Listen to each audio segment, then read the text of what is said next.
What's up, nerd herders? You're listening to Go Chuck Yourself. In this episode, Erin and I recap and analyze the 11th episode of Chuck versus the Crown Vic. Feel free to follow us on Twitter at GoChuckPodcast and email us at GoChuckYourselfPodcast@gmail.com. Don't forget, you don't need a supercomputer in your head like Chuck to like and subscribe to us on Apple Podcasts. You just need one in your hand. Don't forget to like and subscribe to our show so you don't miss out on any future episodes. That would be a real shame. Now, thank you very much for listening. Here we go.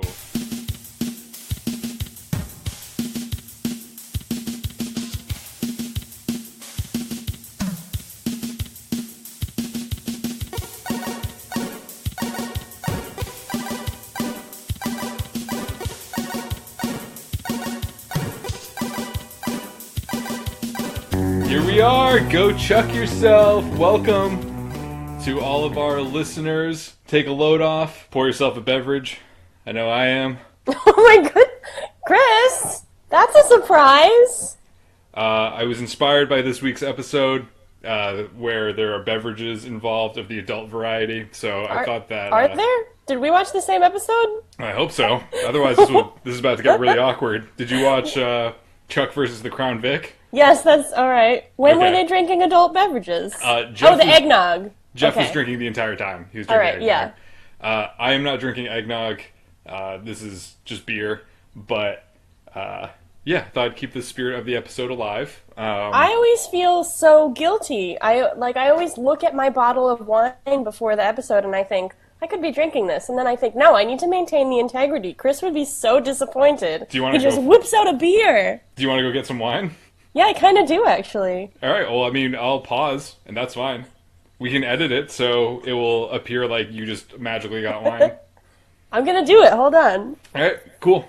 I don't know why I'm still using my recording voice, but I'm doing it. That's all right. So, Erin is stepping aside to get herself an adult beverage. I know what you're thinking. Wow, Go Chuck Yourself is so cool now. Well, kids, it's never cool to underage drink.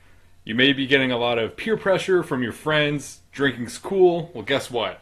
It's not cool. You should wait until you're 21 or whatever the legal drinking age is in your country, in your state, in your town, what have you. There's nothing cool about underage drinking. Also, don't drink and drive. Erin and I are both secure in our homes. We're not driving this evening.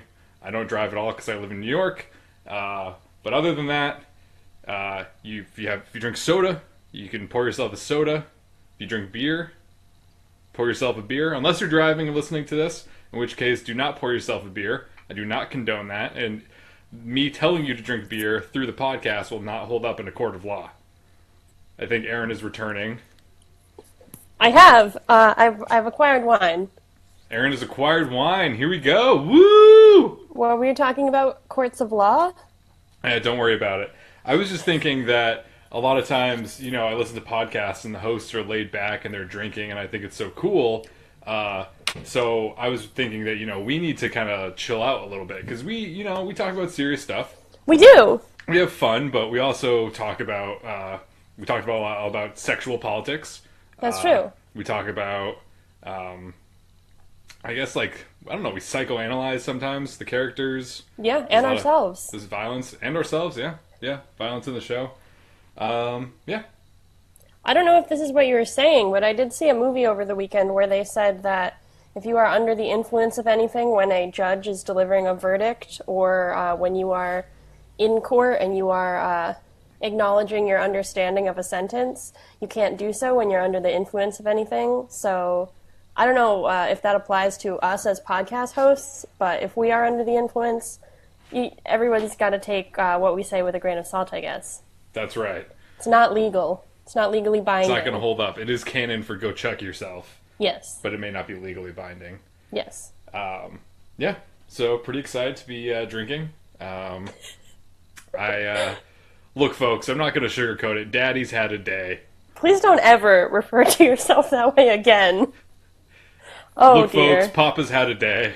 All right, that was fine. That one was okay. Could you say Papa Bear? Look, folks, Papa Bear's had a day. I like that one. Papa Bear, what was going on with your day? Well, that's a good question, little bear. Oh, sorry. What happened, Chris? Papa Bear? Well, My doorknob fell off my door In your hand or just in general? in my hand. Okay. So I had to go get a new doorknob. I ended up working from home today. Great. Got a new doorknob. That's all set. I have a lot of post-nasal drip going on, so that's been fun. Before we set up recording tonight, I killed the scariest bug I've seen in my apartment. Oh, what was it? It was very small. It looked very, I don't know, like, kind of like, not like an amoeba, but you know, like those, like, when you look under a microscope? Yeah, it was a house centipede. No, it wasn't a centipede? I don't think it was a centipede. It was a house centipede. What's that mean? It means what you just described. A house centipede? Yeah, they're called house centipedes, and they eat cockroaches. What? I'm going to send you a picture of a house centipede. Are you going to share the screen with me? Oh, I could do that, yes. Chris and I are sharing screens together, for those of you listening at home. Was it this? We didn't bring enough to share with you. Yeah, that's what it was. It was much smaller than that, though. It was a house centipede. Really? So it was my friend? Yes, it was your friend. It will eat a cockroach. Because I killed the shit out of that. I mean, it was much smaller. Erin's notes. Oh no, don't look at them. I was trying with my hand to cover the screen, and I realized that's not how that works. Doesn't make any sense. Okay, so I anyway. killed that guy. I had to go to the far side of Queens today, which is just a whole thing. To the Bayside. Have you been to Bayside? I don't think so. No. Yeah, I Is it on the side of a bay? Is there a bay in Queens? Allegedly, I didn't see a Okay. bay, but that's where I was. And on top of all of that, I edited an episode of this show, so to that, I need a drink. Great. But it does bring us to a new show that we're starting right here inside Go Chuck Yourself, called Drinkin' and Chuckin'. So I'll throw in a little bit of theme music right about here.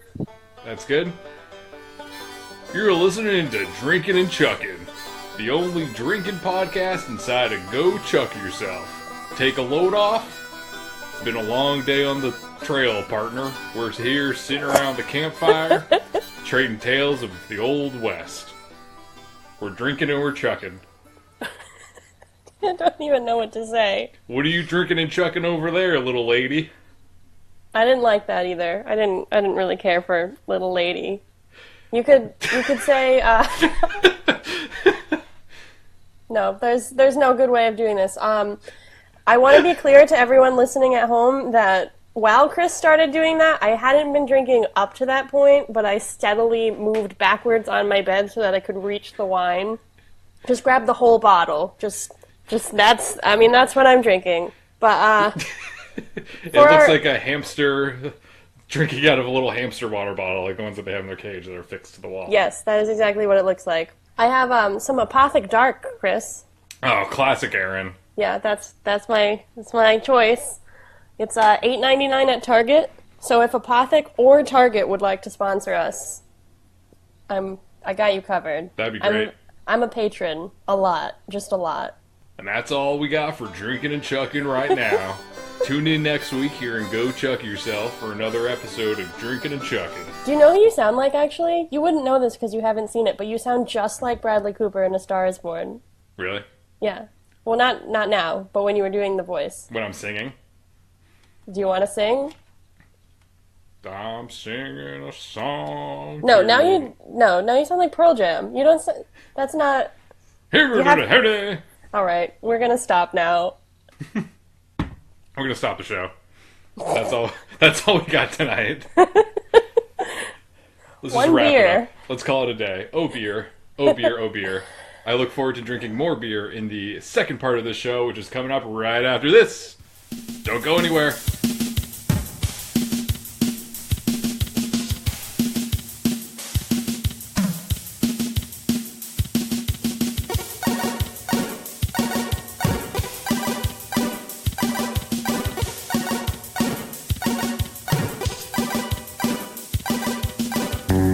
Back here on Go Chuck Yourself, late night edition. Chris Gillespie and Erin Arata here, and we're talking about episode 11 this week. This is Chuck versus the Crown Vic. And I don't know about you, Erin, but based on the title, I had no idea what this episode was going to be about. Nope, and based on the title, it was still not really super relevant. not super relevant, kind of a weird title. I didn't It know should have if... just been Chuck versus the yacht, or like something. Yeah, or Chuck versus the... Chuck Unbearable versus awkwardness. The lawn? Oh, okay, yeah. You got it? Yeah, I got Chuck you. mows the lawn. That would be my spec script of Chuck. It's a good one. Sir, your Chuck spec script fails on the first page. We don't think you have a mastery of Chuck because you did not get the title right. Chuck, it starts off and he's at Bymore, and then Ellie comes to Bymore and she's like, "You have to mow the lawn." And he's like, "I didn't know we had a lawn." And then he goes and he mows the lawn, and Awesome's there and he makes some iced tea, and they have iced tea, and Chuck works on mowing the lawn, and Casey's like, "Oh, what are you doing?" And Chuck's like, "I'm mowing the lawn!" And then Morgan comes out and he's wearing like jean cutoffs. He is. I can picture it. Ah, Chuck, what's going on, man? Morgan. This is so good. Your Chuck leaves a little something to be desired, but all the other characters were spot on. Really? Yeah. Can you do Sarah? Chuck. No. No. No, you Gotta can't. work on that now. Chuck, this is Sarah. Oh, my Lanta. I don't like that expression very much. Oh, my Lanta? Yeah, I'm not really into it. Little lady doesn't like my Lanta.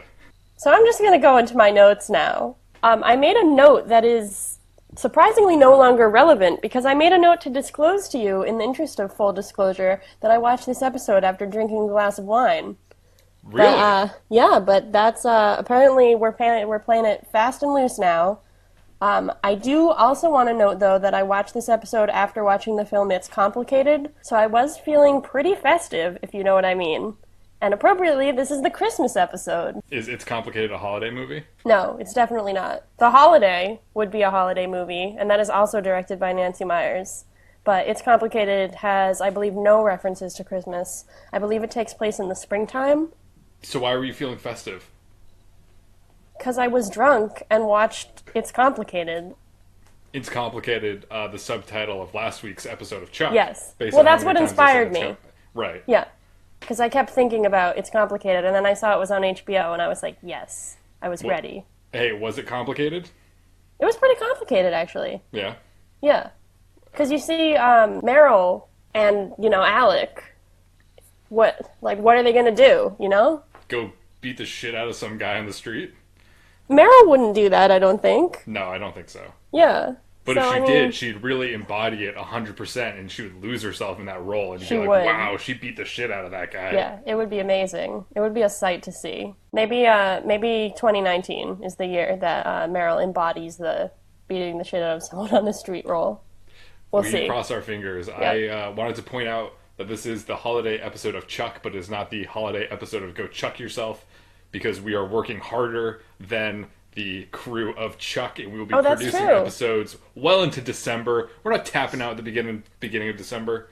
We're going this is- all the way. This is going to be the point where we lose our sync, though. Oh yeah, this is pretty sad. We're not going to sync up with Chuck for Yeah, a much little like while. two female roommates who lived together once, but no longer. We are not synced up anymore.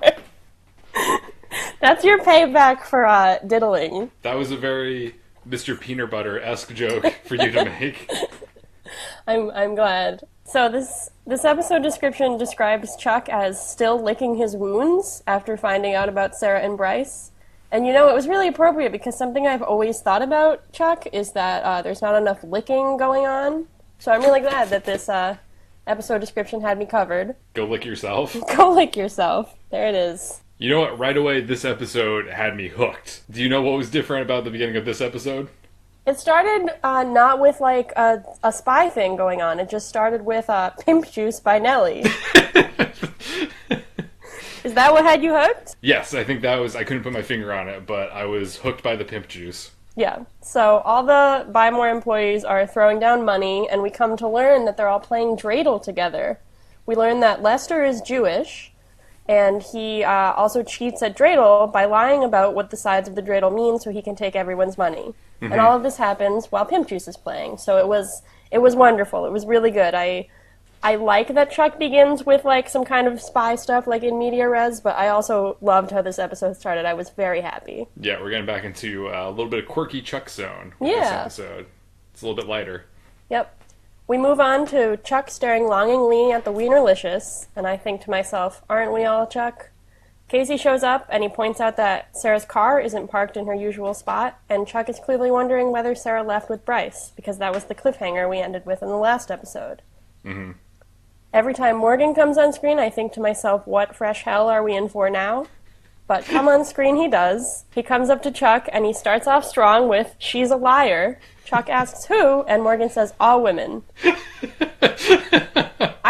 I actively decided not to follow Joshua Gomez from our Twitter because we're talking so much shit, but Morgan is so bad. Well, I mean, it's just a character. It's not Joshua Gomez. I know, but he played that character.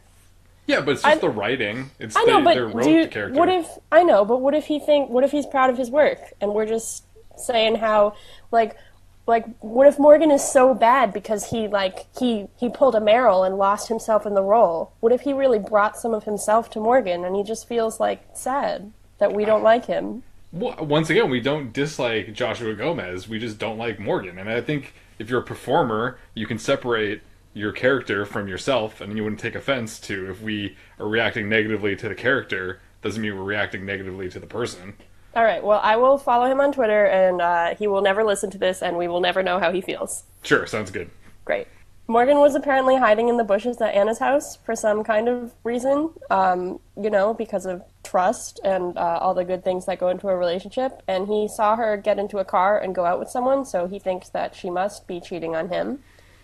I don't want to acknowledge that this happened by talking about it, but this is not normal or cute or slightly misguided but charmingly awkward behavior. Writers of Chuck, this sucks. It's bad. Yeah, it's not good to be suggesting that anytime your girlfriend is not with you that they are cheating on you. Yes. Is not what men should be thinking.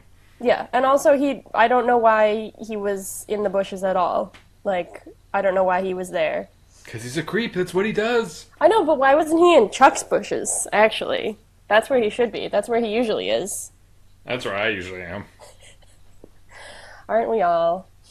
Morgan does have some good lines in this episode, though, and one of the first ones that I noted was when he says, "You ever wish you were a dog or a dolphin or Dr. Dre?" And I did laugh despite myself. Yes. Chuck gets an install job in Marina Del Rey, and I get excited because I know where that is. Chuck, Jeff, and Lester head out in one of their cars. They're going to go do some kind of install somewhere. We then cut to a totally inappropriate shot of Sarah that made me really uncomfortable.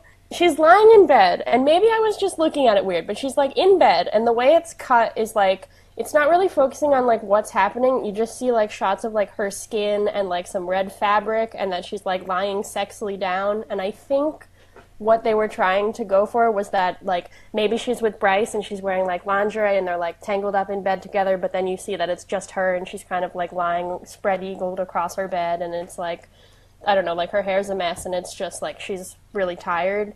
Mm-hmm. I think they were trying to have a little twist there, but it was just uncomfortable and weird. Yeah, that's a good point. It was pretty weird. Yeah. But what I did like about it was that she throws a knife at her alarm clock. You know why? That was because it's going off? No, because Sarah don't give a shit. I forgot about Sarah don't give a shit. This is the least shits she's ever given in that moment, destroying an alarm clock with a knife. Yeah. Does she live in an apartment or a hotel? I always thought she lived in a hotel, but it was hers. That's what I thought too. I thought it was a Homewood Suite kind of thing, where it's That's what I was thinking, but she's always there. Maybe she's Eloise. So apparently the install in Marina Del Rey is in an actual marina on an actual boat. Jeff is drunk off eggnog, so he tries to go to the lower level of the boat to find a bathroom, and a guard and also Chuck and Lester all run after him, and they find some men sorting money. The guard rushes the Buy More employees right out of there and says something about the boat belonging to a guy named Lon Kirk.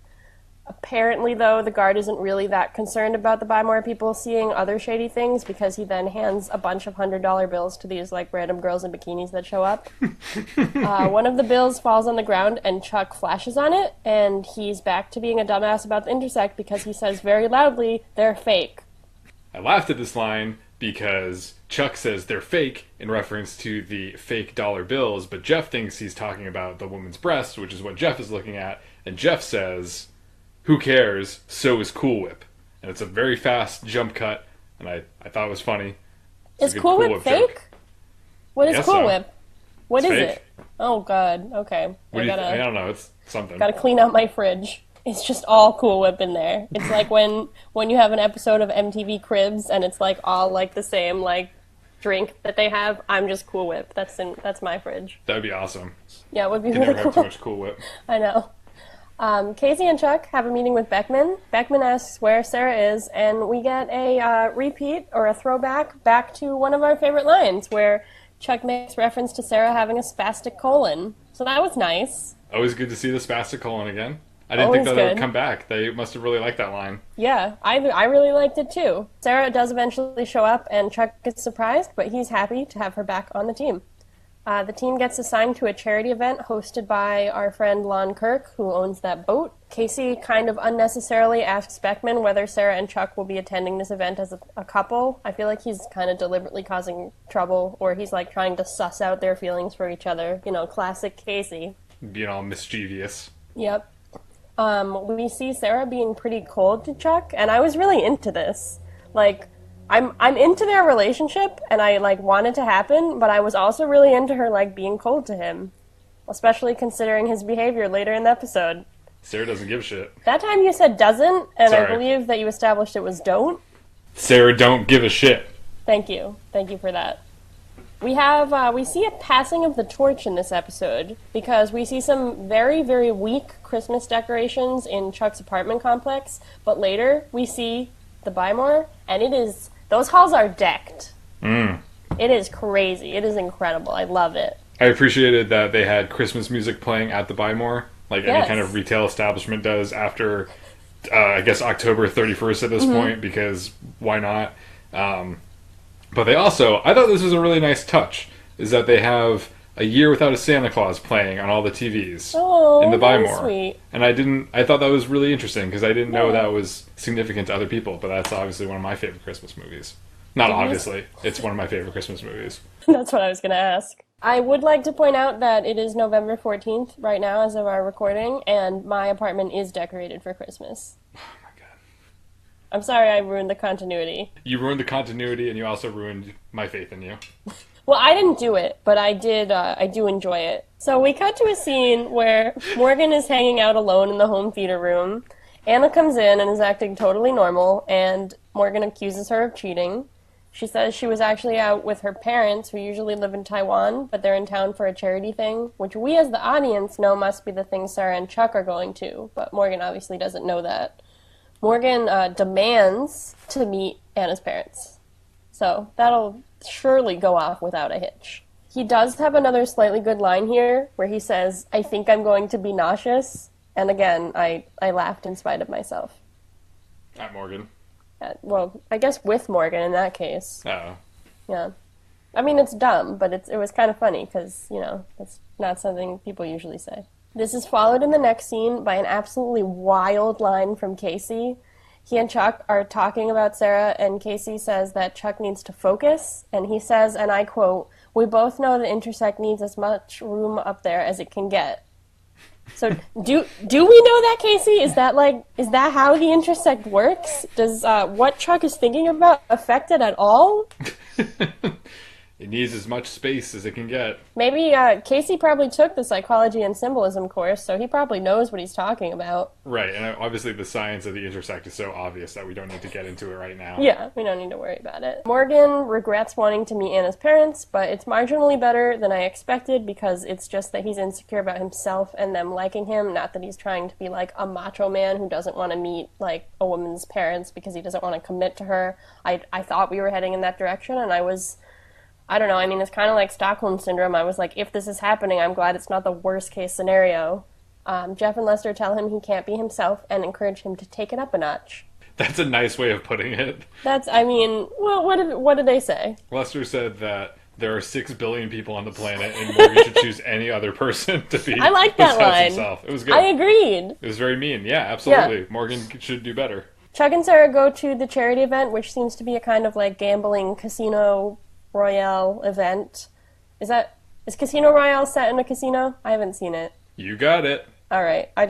I should have just said casino, but all right, I'm sticking to it.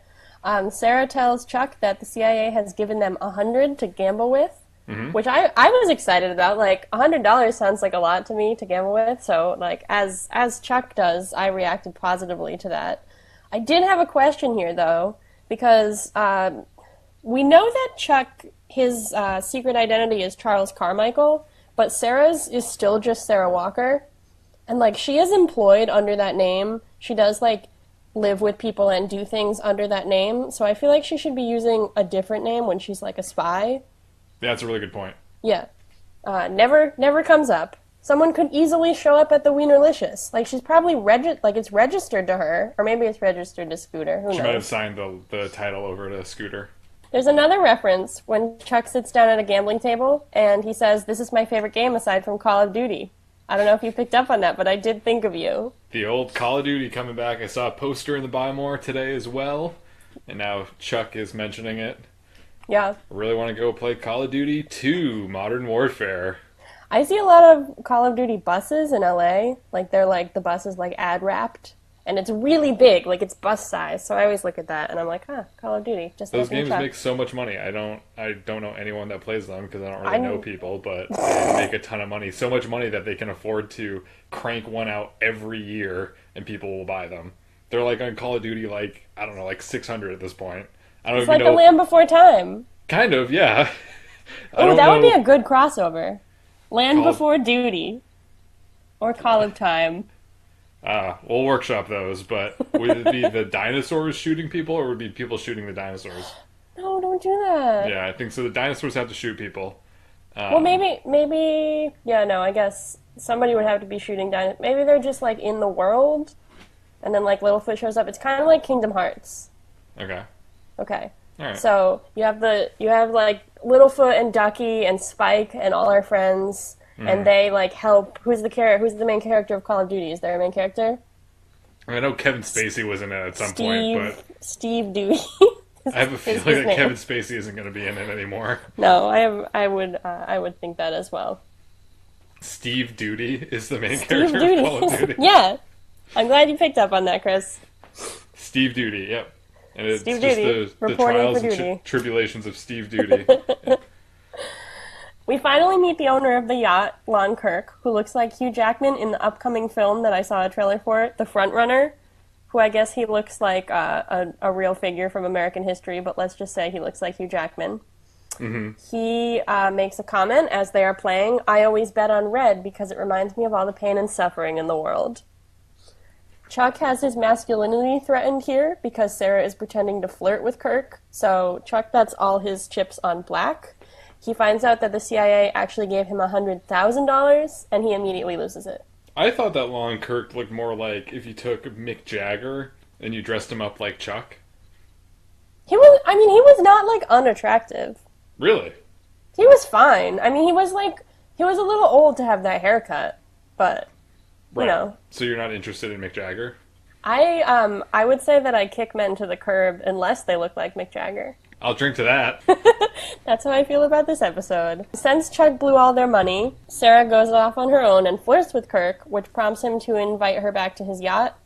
Chuck is kind of willfully ignorant and jealous about Sarah going alone, and I'm going to give him the benefit of the doubt here that he's just kind of, like, worried about her safety because she's going to be alone with this man. But it seems to be that he's just really jealous about the idea of her getting intimate with him, which is a phrase that they use instead of having sex or whatever. Can't say sex. Can't say sex. You can diddle all you want, but no sex. So I wanted to see what you think about this, because I get that Chuck likes Sarah and that they kissed and things are complicated, but I feel like he's acting like a baby here because she's just doing her job. And, like, does he actually think she's going to run off with this guy who has, like, skater boy hair? At the beginning of the episode, he said, "Why don't you go run away with Bryce?" And she's like, "Well, I have a job to do." But we could potentially be led to believe by the end of the last episode that she was choosing Chuck's phone call instead of Bryce's phone call. Yeah. But I guess we don't know if her motivation is actually Chuck because she likes Chuck, or it's because Chuck is her job. But either way, she's just doing her job, and I don't know why Chuck is, like, not understanding that. Well, Chuck is, he's not perfect. Yeah, and I mean, Morgan is his best friend, so it's not like he has good role models. Chuck makes a comment to Sarah about how her going to the yacht is disrespectful to her boyfriend, and she reacts immediately on the defensive by saying, Bryce is not my boyfriend.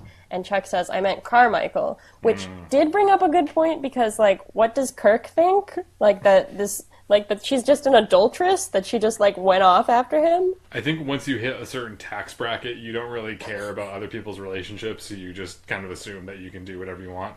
That's fair. Once you hit a certain tax bracket, things like monogamy don't exist anymore. Basically. That's a little known fact. Yeah, I think so. So now we move into the title of the episode, the Crown Vic, the Crown Victoria, the apple of Casey's eye. We get a slow-mo of him cleaning what apparently is a Crown Vic, which is apparently a car. Casey loves his car, and he just loves it so much. He loves it as much as I love my cat. Maybe less, but, like, almost as much. Erin washes her cat every day. Just every like Casey is washing day. the Crown Vic. Just in, like, extreme detail. Until all the fur is gone, just Oh my rubbing him so intense. Oh no! I hate that. The pink swollen skin, and he's just completely stop. covered Don't in that. talk about him that way. You just keep scrubbing him No, I hate this. with a big sponge in your driveway with a hose.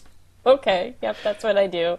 Casey loves his car so much that he's kept it a secret this entire time because I know. Chuck is discovering this for the first time and has no idea that Casey has a car or even what a car is based on his reaction to a car. I really liked this sequence because I feel like it gives Casey some personality and we see some stuff about him. Yes. But I didn't like that we had never seen the car before because it seems like it's a big part of his life. It would have definitely, later on, the payoff with the car Yeah. would have been greater had we been introduced to it earlier and had it been like a known thing. Yeah. But the good news is that if you want to get a Crown Vic for yourself that's souped up like Casey's, that has what he was saying, like all the secret spy stuff in it, like a GPS tracker and like other undercover spy stuff, it'll only cost you $10,000.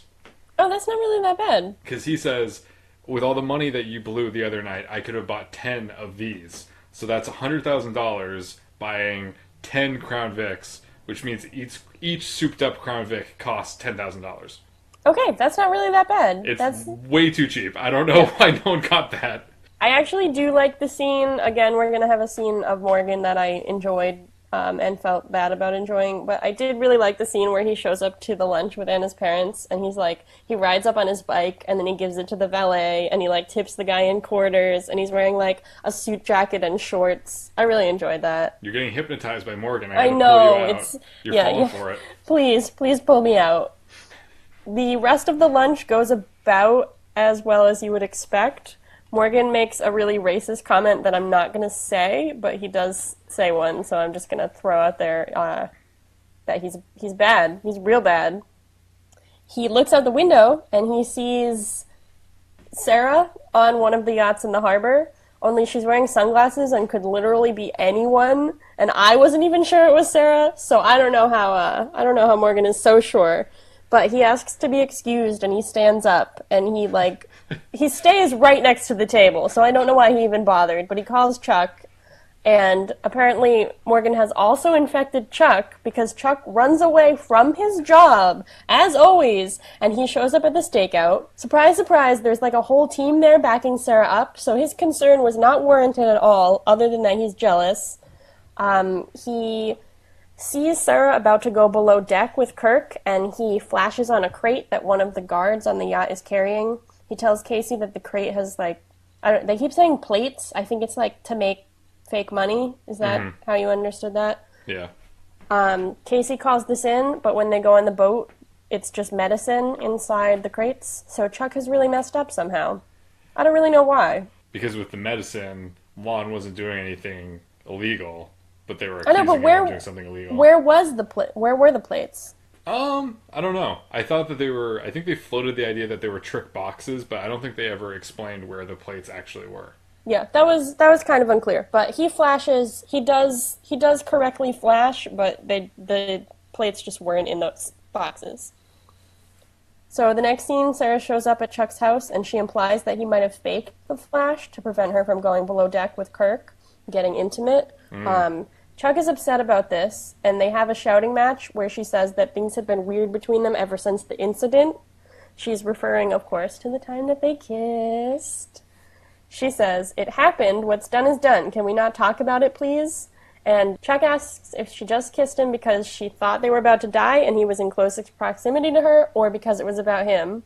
And this brings up another question. When you're about to die, do you just go around kissing people to, like, get one more in before you go? Is that something you do? So here's a story from my youth. We're going to have another Erin is 14 corner, where I go into weird thoughts about romance that I had. Because when I was 14, this totally would have made sense to me. In my town, there wasn't a lot to do.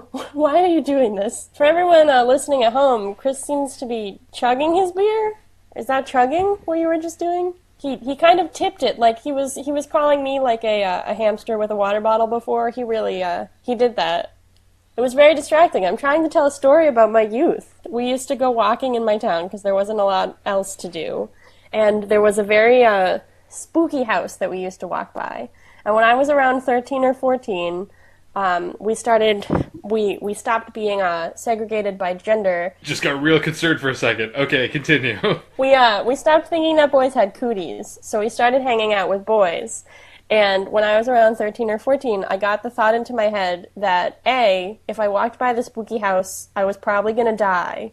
And B, I was going to die without having kissed anyone. So whenever we were with a boy, I would think to myself, okay, if something goes wrong, like if this goes south as we're passing the spooky house, I gotta grab that boy and plant one on him immediately so I don't die without being kissed. And that was an active thought that I had, and a plan that I built for myself every time we went on one of these walks. Did not happen, though. You never executed that? No, I did not. I never had to. The spooky house did not, nothing came out of it. Fair enough. Here's something that I just thought of. When Sarah says you haven't been acting the same since whatever the incident happened, and she's referring to the kiss, I'm thinking that perhaps there's another moment in Chuck's recent past that could also be affecting his behavior, which was that one of his college professors died in his arms after being shot with a crossbow. No, he didn't die. He was did. okay. No, they said he died. was okay. He didn't die. Oh, he didn't die? No, he definitely didn't die. But, I mean, Bryce came back and was, like, then left, so that's right. traumatizing. That would be traumatizing. His sister almost died. Chuck has a lot going on, and Sarah's being really selfish, just saying, like, oh, you're being weird because I kissed you. Like, no. I mean, all of his friends are, like, they're in danger a lot of the time. Yeah. Bryce was dead, came back to life, then left again after briefly flirting with his girlfriend. Yeah, there's a lot. There's a lot of incidents. Yeah, it's okay if Chuck's feeling weird. He just needs to talk to someone. Yep. Sarah seems a little betrayed by Chuck's question, though, and she says what happened was a mistake, and she leaves. So in the next scene, Morgan enters the Buy More wearing, like, another weird outfit, but this time it was less charming. He has, like, a captain's hat, and he has, like, some lobster in a doggy bag. And Anna's next to him, and she looks really dejected, and I feel really, really bad for her. First of all, like, for the character of Anna, because, like, please do better for yourself. But I also feel bad for the actress, who is named Julia Ling. I don't know if we've ever said that, but she's clearly such a good actress at these emotional scenes, and she just has to, like, deal with this shitty plot. This is the most that she's done thus far, though, in this episode. That's true. I do really, like, she has a really good face, like, when she's, like, being sad. She's really good at it. She's really sad. She is really sad. Really sad face. Morgan says that her parents invited her on a cruise with some Taiwanese diplomats, and he invites not only himself, but also Chuck and Sarah. And Chuck does not put together that these are the same diplomats that Kirk is working with, which seemed dumb to me, but also good on Chuck for not thinking that, like, all Taiwanese people in the city of LA this week are there for the same event. Maybe that was on me. You win some, you lose some. Yeah. Beckman benches Casey and Sarah because of their mistake, and once they're off the call, Casey turns to Sarah and gives, like, the most intense stare that I've ever seen in my entire life, and he asks Sarah if she compromised herself and Chuck, and Sarah responds and she says, "Don't you ever want a family, children?" Which was sweet, and also an answer. Also an answer or not an answer? I mean, I don't know, it was kind of an answer. If he asked, "Do you like Chuck?" and she's like, "Don't you ever want a family?" I think that was an answer. Or she could just be trying to distract him. That's and get true. him off topic. Yeah. Like, did you do anything with Chuck? Like, what are your dreams like, man? What are the next 5, 10, 15 years hold for you? What are you aspiring to, Casey? What are you doing today to make tomorrow a reality? Yeah, so that's what she's trying to do. Dreams are just goals that you had yesterday. Think about it. I am thinking about it, and I don't really understand. One clock, one world, one dream. That's all I have to say. There's a billboard in LA, and I don't really know what it's for because I haven't, like, taken the time to look at it that much, but it says, "Let us come inside your dreams." There's another billboard in front of it, and there's also kind of, like, there's some trees around, there's just stuff around. So the first time I saw it, and also the second time I saw it, the way that it is framed and the way that the line breaks are and the trees and everything, it looks like it says, "Let us come inside you," and I laugh. I really, like, and I mean, it's LA. It could say that. It doesn't, but it could. Is it for a sperm bank? I really don't know. That would be a good ad for a sperm bank, though. Oh, no. Yeah, so that's something happening here. Morgan sends Chuck a picture of him with Anna's family on the cruise. Chuck does some computer stuff we get to see. He plugs his phone into a computer so that he can, like, zoom in on the picture. And I thought at first, I was like, this is realistic. This is probably what you would do. And then he does the thing that they always do where you can, like, magically, like, make the picture clearer and zoom in on it and stuff. He knows how to do that, I guess. Yeah. But he sees that on the boat behind Morgan and Anna and everybody is this Taiwanese guy who was arguing with Kirk, so that somehow alerts him that the crates they were looking for are on that boat instead, I guess. He goes to tell Casey, and Casey won't help him and says that orders are orders. So Chuck goes with his other option and goes to visit Sarah in the Wienerlicious, and she's immediately like, "Let's go." And she leaves behind, there's a bunch of customers in there. She's not good at being a small business owner. She needs Scooter to keep her in line. Yeah, Scooter's going to be pissed if he catches wind of any of this. He's going to be so mad. He's going to be really upset. My next note is just, I love these crazy kids as a team. I really like when Sarah, Casey, and Chuck are all, like, just together and they're doing things and they're, like, running and they're just bonding. They got it all down. They're a good team. That's a group, man. You know, they're the center of the show. They it's are. just good when they're firing on all cylinders. I'm so proud of them. Being a group. They're just doing good, and there's no other guys. Like, there's no Bryce, and there's there's none of those other guys who were there in the scene with Sarah. Or that redheaded chick that was in the Wookiee episode, or, trying to think of other tangential Laszlo, characters. is he dead? Laszlo? Ellie? Oh, I No, hope we Laszlo's like Ellie. dead. No, don't kill Ellie. I didn't say I hope Ellie's dead. Oh, okay. I just said, is Ellie... I said we like Ellie. We do Ellie's like Ellie. good. Ellie's good, yeah. Okay. So we see Morgan doing, like, the Titanic pose on the yacht, and while Chuck is looking at Morgan doing this, he sees that there's kind of, like, a weird, like, bug thing, like a GPS tracking device that's linked to, like, a missile. Chuck flashes on it and sees that they're going to blow up the boat, basically. There's a scene that I actually really like where Casey tells everyone their missions, and he's like, "Chuck." And Chuck is like, "I know, stay in the car." And then Sarah's like, "Not this time." And then they, like, do stuff. Chuck is involved in the mission. It was good. Mm-hmm. So Sarah runs up to Kirk's boat and says she wants to talk to him. She starts flirting with him, and then Chuck runs up and pretends to be an angry boyfriend, which I liked for a lot of reasons, but mostly I really liked that, like, we see Sarah seems so natural and, like, good at the flirting thing, and then, like, Chuck is really bad. And I thought that was really realistic because, like, he would be really bad at, like, the acting spy component. So I liked that. Mm-hmm.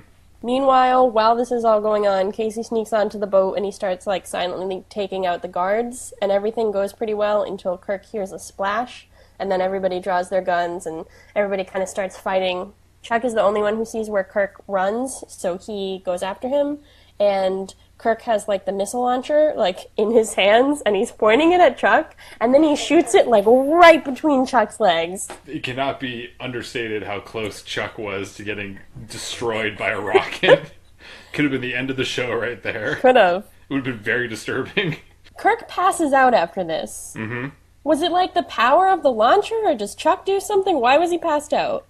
Did he get punched in the face before he went downstairs? I don't think so. I think he just ran down there and he got the missile launcher. Maybe it was like the kickback, but I don't know. Yeah, I mean, it would probably be strong. Yeah, it was I don't know. He was passed out. It was unclear. But Chuck steals from him some kind of like iPad device that he's going to use to like reroute the missile as it's going through the air. We get a quick flash over to Morgan, who sees the missile coming and is like, "Look, Anna, fireworks," despite the fact that it's like the middle of the day. It's very clearly a missile. Yeah, no one really seems to care about the missile. You would think that they cared more. We find out that Chuck he did reset the rocket, but he accidentally set it so that it would return to their boat. They only have a few seconds to send it somewhere, so Chuck asks Casey the coordinates of his car because he has some kind of device that tells him that. And I don't really quite understand how that works because I feel like you don't just have a coordinate code, do you? Like, you have different coordinates depending on where you are. So why would Casey know that off the top of his head? That's what I was thinking, but just for a moment, I was suspending my disbelief and just going with the flow. Maybe you can register with some kind of GPS system and you get your individual PIN code that is your code for wherever you are. Yep, that's how it works. Sure, maybe. Who knows? Maybe. Suspending my Anyway. disbelief. The missile blows up Casey's car. I thought it was a little weird too because the missile was intended for a yacht, so it's like clearly big enough to like blow up a whole yacht, but then it only damages Casey's car, like not even anything else in the parking lot. Yes, it's a very modest explosion. Yes. The car explosion is very small compared to what was going to sink a yacht. Yeah. Which also, I mean, why were they going to sink a yacht? Why would they be so flashy about it? Why That's couldn't true. they just be subtle and just sneak the stuff out instead of blowing up a boat and then people are trying to figure out why this yacht blew up? Yeah, that's a good point. But we're going to suspend our disbelief about that too. Morgan really likes to make metaphors about himself being a dog when it comes to romantic relationships. I agree that he is a dog, but I don't know why he keeps doing this. But he says some nice things about Anna and their relationship, and Chuck advises Morgan to say those things to Anna. And then, of course, the moment we've all been waiting for, it's party time at the Buy More. Woo! It's party time here as well. Are you done with that beer yet? Just about. It's getting there. Wow. All right, it is party time. Big Mike is dressed as Santa, which I love. The thing that I find weird about this is that Big Mike puts on music and everybody immediately starts dancing. There is no pause. They are ready to go. There's Buy More employees. There's potentially friends of Buy More's employees. There were some very attractive people there, like not Buy More employees, Right. but then just like very attractive people who were there. Different faces, new faces. New faces. It was All nice. busting a move. Have you ever had a holiday party in a store? Do they like shut the store down like this? No, I do not think so. Also, no store would, or maybe even a restaurant, but especially a store would not have a holiday party during the holiday season. Because they're so Interesting. busy and no one can get time off. Oh, So, okay. recently, in my most recent stint in the retail world, my holiday party was basically on Valentine's Day, is how late they had to push it back. That's really interesting. I wouldn't have thought of that, but that makes sense. Yep, they just don't want to do anything because they're so busy in December and January that there's no time for a holiday party. When I worked at the library, we did have our party around the holidays, which was also during midterm/finals, and we just, I guess, didn't give a fuck. It was great. We all just left. The library was just closed. I don't think it was closed. I think people were working there. The library was very well handled. I'm sorry for this, but it was a fun party. We would always get pizza. It was nice. That's fun. Pizza's fun. Yeah, that's a fun thing. So Casey's at the party mourning his car. Chuck goes over to comfort him, and he comments, "A Crown Victoria was your dream car?"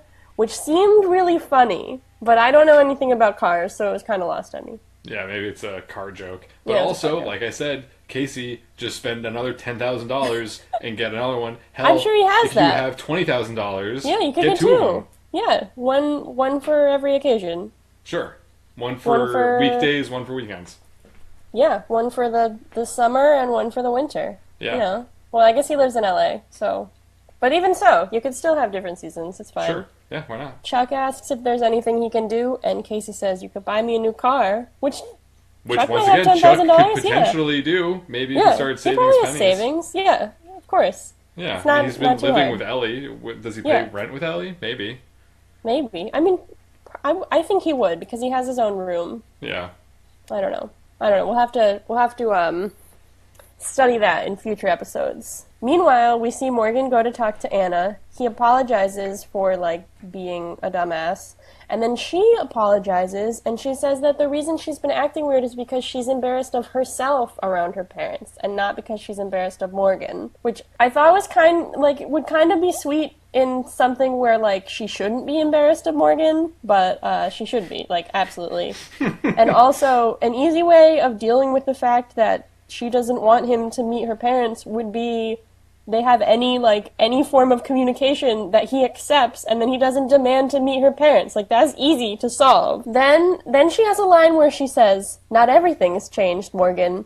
And I had no idea what this was in reference to, because they were literally just talking about how she wears short skirts. Did you notice that line? It was really weird. Well, that was saying that she's still into doing wild, crazy things, right? Because then they go have sex in a bathroom. I know, but why would she... So she's saying that around her parents, she's, like, very demure and, like, daddy's little girl and everything. Mm-hmm. But in real life, she's not like that. And then she says, "Not everything's changed." So what does that mean? What would have changed? The only way I could think of that it made sense, I did not care for. So thankfully, Harry Tang and his rules about no fornicating is kaput there in the Buy More, because they go and they have sex in the break room. That's right. And There's gonna be a population boom at the Buy More.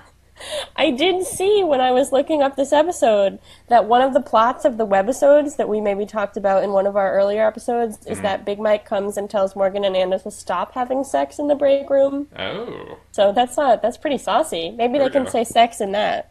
Maybe. When it's online, they can say sex. Yeah. Maybe he has to tell them that they just need to stop diddling each other in the break room. Oh, God. Well, that's his word, so he probably does say that. Now we're going to have to watch it to be sure. God damn it, we didn't have to watch it before, but now we do. Sarah arrives at the party. Chuck seems to be dancing alone, just in the middle of the floor, and he's, like, making sounds to himself. Much like Chris is doing now. Sarah's amused by this, though, so I guess if your goal is just to amuse Sarah, then you're doing the right thing. Sarah in her festive holiday denim skirt. was it? Well, how do you know it was a skirt? Did you see shorts under there? Okay, maybe I'm bluffing. Maybe it was just a denim skirt. I only noticed her shirt because it was very festive. It was red. Right. Yeah, Chuck got her... Okay, so in this scene, Chuck says, "I got you a present," and then he pulls, like, a iHome alarm clock out from under the tree. So do you think that he actually got her that, and it was just under the tree, which is really weird? Or do you think that he saw it and then thought, "Oh, Sarah needs an alarm clock," and then he was, like, making a joke, like, "Hey, I got you this," but it was actually just a display? Wow, I don't know. I'm assuming it was probably an earnest gift, but that's just what I think. But well, I was confused why was it? Yeah, and why was it under the tree in the Buy More? Like, he didn't know she was coming to that party. Because he was dancing near the tree, and you got to put your presents down somewhere. So you might as well put your presents. Was he just holding it the whole time? Sure, it could have been dancing with the clock. All right, sure. I thought it was sweet though, because she threw a knife through her alarm clock, and he got her a new one. That's kind of nice. That's right. Yeah, I had an iHome. I used to. I set it... Well, actually, no. This was for one Christmas, I got a CD player alarm clock, and the song that I would always wake up to, I had an EP from the second place runner-up of American Idol Season 3 or 4, Diana DeGarmo, and I had her EP, and I would wake up to that in 7th grade, I think, or maybe it was 6th, but I would always wake up to this one song, which then resulted in me absolutely hating that song, so I can't listen to it anymore. But I still love you, Diana. She would be a good guest. Yeah, if you want to land Diana DeGarmo on a Chuck podcast, I don't know how much she has to contribute, but sure, why not? I'll do it. And I will not make fun of you for this, because shortly after this episode is released, I believe, I will be attending on Broadway a performance that is a holiday spectacular that is being performed by none other than Ruben Studdard and Clay Aiken are teaming up for a holiday Broadway show, which I will be attending. So I am in no position to make fun of Diana DeGarmo. Diana's wonderful. Diana was my idol growing up. Well, she was America's Idol. Well, she was. She was almost America's Idol. Oh. Fantasia was the winner of that season. Well, don't sound so bitter about it. I mean, I'm happy for Fantasia. She was also wonderful, but like, Diana was was my idol. So they're at the Buy More, and they're Yeah. dancing. And then Yeah, they're Sarah dancing. eventually starts dancing with Chuck, and they're dancing like someone has just put a gun to their head and was like, start dancing! And they're like, okay, here we go. It's the most uncomfortable dancing I've ever seen. I didn't notice that. They're just like doing the craziest, like, they were doing takes for hours, and the director's like, you gotta dance again, I'm sorry guys, you gotta keep doing it. And they're just like doing the most half-assed dance ever. Oh my god, yep. They do have a sweet conversation, like, while they're doing that, though, and Chuck thanks Sarah for believing him, and she says it's the one thing she's good at. Chuck says that's not true, and then she says she's not really good at relationships, and he says, I guess that makes two of us.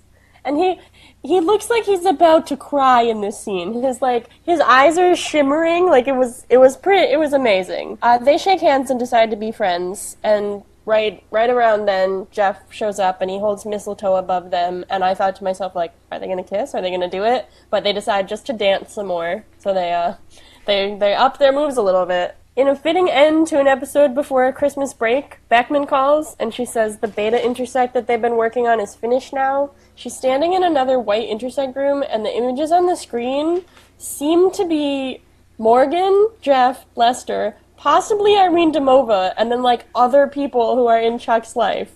And why is it only them? Why are they in the intersect? Are they the images used to download the intersect? What is going on there, Chris? Are they making the beta or the next version of the intersect using what is in Chuck's mind? But how would they do that? No, I don't think they're doing that. I don't know. I suspect that they just didn't think we would notice what images were on there. Yeah. They're just recycling screen caps from other Chuck episodes. Just throw in. But they have a whole bank of whenever he flashes, there's all that crazy imagery. They couldn't throw some of that in. Instead, they're like, no one's going to notice if you put in Morgan and Jeff and Lester, just go for it. There's never going to be a podcast about this in 10 years where two people scrutinize every possible frame of this episode. Oh, this is great. Beckman says Casey is going to have to kill Chuck, and she says that she hopes he hasn't grown too fond of Chuck and become compromised. So Casey's like, yeah, I understand my orders. He's gonna whack Chuck soon. I can't wait. And that's the end. And then Beckman says, happy holidays. And then she does say happy holidays. And Casey looks at Chuck, who is doing his fun busting a move with Sarah. I thought it looked pretty fun. I thought they were dancing. I thought they were having a good time. Nah, it was pretty awkward. Catherine said You're the expert. Catherine said that it looked like they were dancing like two people who hated each other. Did she watch it? Yes. Has she been watching every episode, or did she just watch this one? No, she is not. She was in the room for this one, though. Okay. What did she think? I don't know. Does she think it held up? I don't know. I don't she think can there's show up any- for that segment. For it to compare with, maybe, That's I fair. don't know. That's fair. Did they ever say what happens to Lon Kirk? No. I don't think so, right? No, they He doesn't don't. get arrested or anything? Well, I mean, presumably he does get arrested, but they just didn't say. Because they're like, we only have a limited amount of time in this episode. We gotta mention that Casey has to kill Chuck on Christmas. There we go. I mean, I thought that was a good episode. Like, presumably there's a little break after this, so I thought that was like a good cliffhanger. Yeah, that's a good. Yeah, that's true. And they had brought that up like maybe episode 2 or 3, so I'm glad we got a callback to it. Nothing says the holidays like thinking about killing the people that you're close with. Well, So- I mean that's how it works in England. So maybe they just were feeling very British. What do they do in England? Boxing Day? No, like Downton Abbey, the Christmas episode was where like all the characters die. What? And they do that. Like in England, it's like a thing on Christmas to have like your shows have like the most dark ending possible. That's like a thing. Turn of the Screw. It's a Christmas. It's told That's during true. It Christmas is. time. Yes. It's a ghost Chris story. loves the turn of the screw. Ah, man, I love the turn of the screw.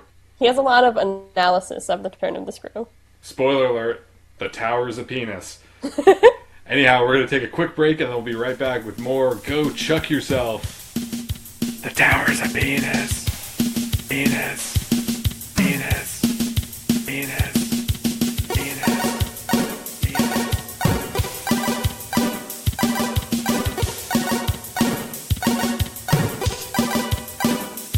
Welcome back, listeners. Episode 11, Go Chuck Yourself, Chuck versus the Crown Vic. We just did a deep dive into that episode. Now we're just going to take a more bird's eye approach to it and talk about some bigger picture things.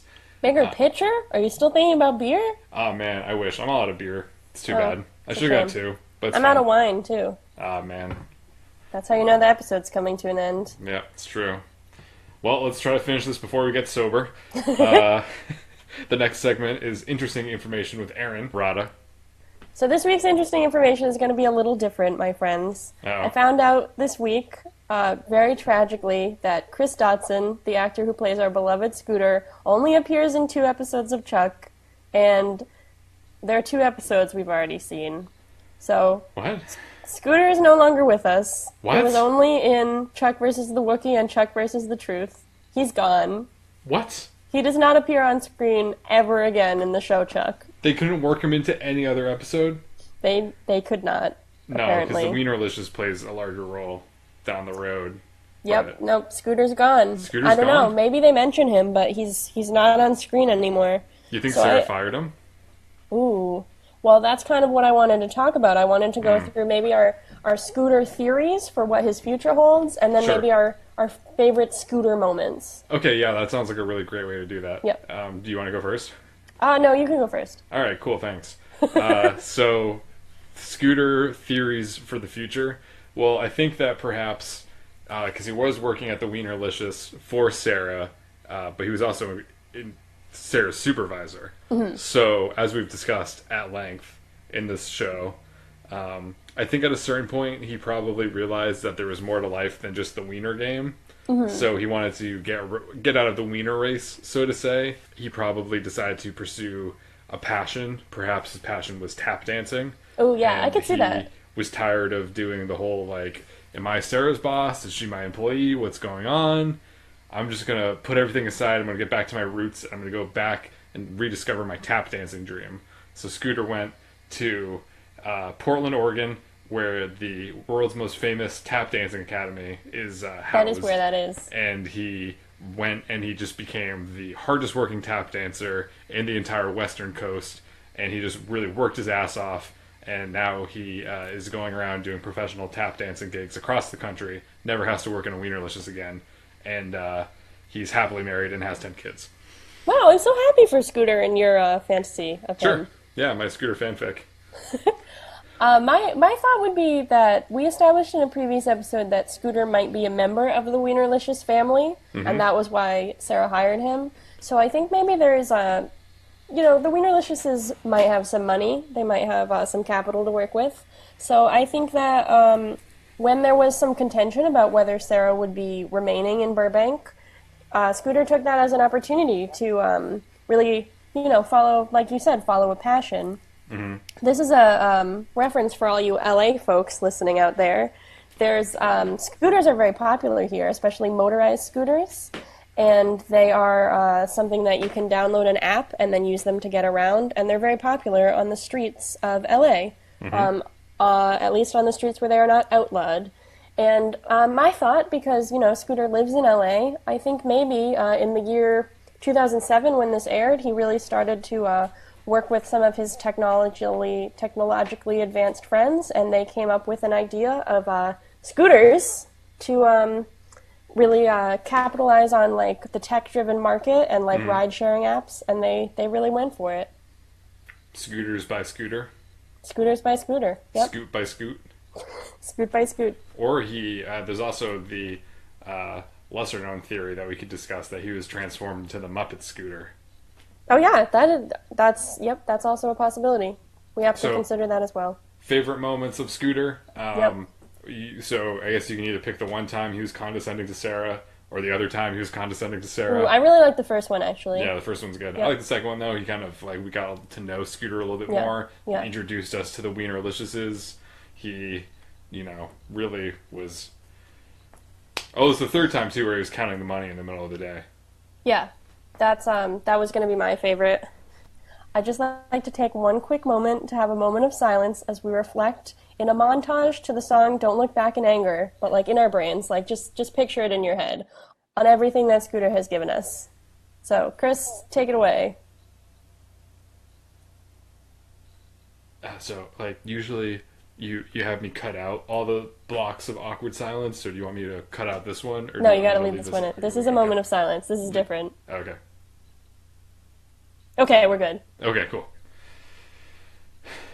So that was interesting information. Yes, that was now we're done. Certainly putting the interesting information this week. Next segment is a very festive segment. Chuck, Mary, Kill. Chuck, Merry Christmas, Kill. Chuck, Mary, Joseph. Oh, that was good. I like that one a lot. Okay, Chuck, Mary, Joseph. All right. Okay. So there's one part of this episode that we want to marry, and then there's another part of this episode that we want to Joseph. So we'll start with the. Why don't we start with the Josephs this week? All right, let's go for it. All right. What would you like to Joseph? I would like to Joseph the T-shirt that Casey is wearing while he is washing his Crown Vic. Yep. It says, "If guns are outlawed, only outlaws will have guns." It's true. And I like to think of Casey as like a pretty charming guy, but if I saw someone wearing this shirt, especially now, I would not find them charming at all. I would find them very off-putting, to say the least. So I would get rid of that shirt. Get out of there. Yeah. I mean, Casey can also be shirtless. Like, I think he's pretty buff. I would be fine if he would. I don't really know that he's the type to wash his car shirtless, but, like, Yeah. I'd be okay if he was. Okay, well, I'll let him know. Yeah, thanks. Yeah, no problem. My Joseph this week was, I have two. They're both, like, small ones. My first Joseph is Beckman being a dick. I thought she was being real not cool this episode. I mean, I guess she's, a federal security officer and is all concerned with national security. She's a woman in power, and she sometimes needs to act harshly to get her thoughts across. True, and I guess Chuck and Sarah and Casey kind of mishandled the situation this week, but I didn't think, I think she could have been a little bit more understanding. Okay. But then again, I don't know. And then the whole, you have to kill Chuck on Christmas. Also not cool. Like, come on, there's got to be a better compromise between, having the second intersect and killing Chuck. There's some... Well, I mean, there is going to be. I don't know if this is going to come as a surprise to you. I'm sorry for the spoilers, but... I thought Chuck was going to get killed at the end of the season. Oh, yeah. Well, we don't know. We're not there yet. All right, fine. And then my second Joseph was, where's Ellie and Awesome? They weren't there. They weren't there at all. No, maybe they went away for the holidays. Maybe. Maybe they're at his family's house and his parents are, in the hot tub and, everybody's having a good time. He did say in the Thanksgiving episode, he's like, what do you think about Destination Christmas? Yeah, so maybe they did have the Maybe Destination that's what they Christmas. ended up doing. Yeah. Wow. I'm happy for them. That's, okay. You blew my mind there. Yep. I'm paying attention. So what would you marry, Chris? This time around, I would like to marry the Christmas decorations at the Oh, Bymore. yeah. Good I thought they choice. did a really nice job, especially after the dismal showing for the Halloween decorations, aka Pirate Day at the Bymore. So I thought they did a really good job. Like I mentioned with A Year Without Santa Claus, holiday music, Yeah. the Christmas tree. Thought it was really legit. Well, good things. Mine is also related to holidays at the Bymore. I was really into Lester's Judaism. He's very adamant about Big Mike calling their party a holiday party, which I liked. Yep. He plays dreidel. He offers to bring latkes to the Bymore. And I don't love Lester as a character. He's mostly there for comic relief, and a lot of what he does is annoying and or just morally bad. But I did like this character detail, and it was a thing that was nice/neutral about him that we get to know, and I thought it was nice. Yeah, definitely. Yep. Nice. So, Chris, do you think this episode held up? I do. I think that, although I don't think it's strong in that it doesn't reach an emotional catharsis for me, at least. I felt that at least felt like it was a return to form, and I felt like it was getting back on track with what I think are the really strong Chuck episodes. I think I had all the elements of it. It didn't really hit that point, but I was glad that, especially after the weeks with Bryce and Lou and all that extra kind of stuff going on, I'm glad that we kind of got back to basics, and it felt like it was important for the characters, and I thought it was good. I would agree with that. I find myself a little bit getting, I wouldn't say annoyed, but I would say that there is definitely a Chuck format that is followed week to week, and a lot of times things will be introduced at the beginning of the episode and be resolved by the end. So I did really appreciate that we had the Chuck Sarah plotline to kind of be the through line that is continuing and is relevant to the weeks that we've had, and that references were drawn to Bryce being there, and like things that happen do come up. But I did think, I wished that Casey's car had been established earlier, and there were a few things that I thought that would have meant more to me if we had seen more of them earlier on. But that being said, I thought this was a decent episode. Even, I still don't condone any of the Morgan Anna stuff, but I did think that as it goes, like, this was not the worst episode for that. And a lot of the humor moments with Morgan that I could forcibly remove myself from thinking about who he is as a character and just focus on the humor of those scenes, I really liked.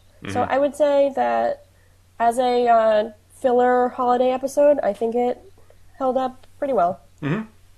Yeah, I don't think it was like a throwaway holiday episode. Like, it wasn't just like a silly kind of Christmas thing. I felt like it was a good link in the series. Approaching the end, but I agree that there was nothing as egregious with the Morgan stuff as there has been in the past couple of weeks, which has been draining to watch and discuss. So it's the little things that we appreciate here on Go Check Yourself. That's right. We're just happy when Morgan's not doing anything terrible. We are not asking him to improve. We are just asking him to not exist. Yep. Well, earlier in the episode, Big Mike says that there's not going to be any. At the holiday party, he says that there's no basically like sexually assaulting anyone. I mean, that's a good policy. Yeah, and I was like, all right, so maybe this will be a good episode because Big Mike is coming out and saying like none of that. So I'm like, all right, listen up, Morgan. Yeah, Morgan wasn't there though. Morgan was hiding in the home theater room, so he wasn't. He didn't even hear it. Nope. That's all right. Yeah. Just like nobody will hear this. I love this bit. This is my favorite bit. Anyhow, I'm not going to wish you a happy holidays because we're doing more episodes before Christmas, although I guess there are other holidays going on. So I'll say happy holidays. I don't know when you're listening to this, but we're going to do more episodes. So do not fret. I'm not talking to you. I'm talking to the general you. To me? No, I'm not. No. Are you talking to the other Erin? No, I'm not talking to either of the Erins. I'm talking to the listener. Okay. All right. We're clear. Do not fret, listener. That's right. And you don't fret either, Chris. Thanks. I won't. You're doing a great job. Great. I hope you enjoyed your drink.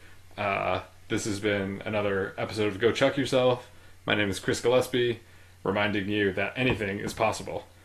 No! No! I blew my one line. Okay. I mean, I can do it. We can have a switcheroo this week. It's not the same. Are we ending, or are you doing it again? So on that note, I've been Chris Gillespie, reminding you that food is sexy.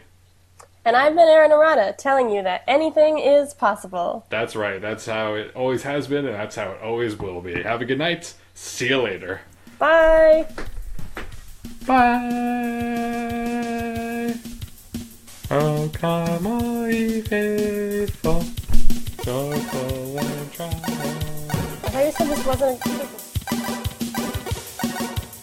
Thanks for listening. Special thanks to freemusicarchive.org and the artist Hatakoa for providing us with our theme song, Warm Up.